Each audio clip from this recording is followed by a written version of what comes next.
اپنی اولاد کو نا بزرگوں کا ادب سکھائیں، نہ کہ بزرگوں سے اپنی اولاد کو ادب کروائیں۔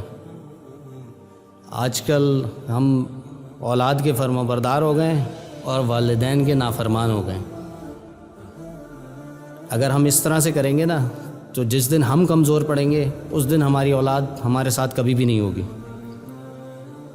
اولاد کو بزرگوں کا ادب بھی سکھائیں، اولاد کی تربیت پہ پوری توجہ بھی دیں، اولاد کو جائز اور ناجائز کا بھی بتائیں۔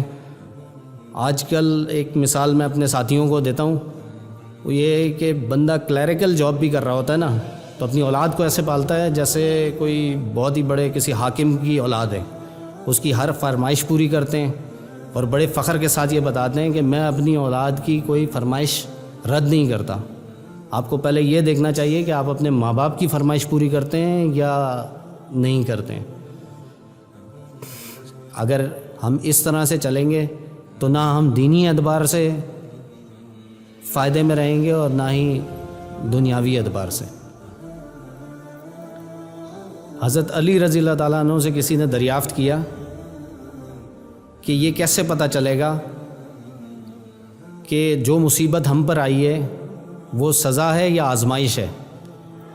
تو آپ رضی اللہ تعالیٰ عنہ نے فرمایا کہ جس مصیبت کی وجہ سے تم اللہ کے قریب ہو جاؤ گے وہ آزمائش ہوگی، اور جس مصیبت کی وجہ سے تم اللہ سے دور ہو جاؤ گے وہ سزا ہوگی۔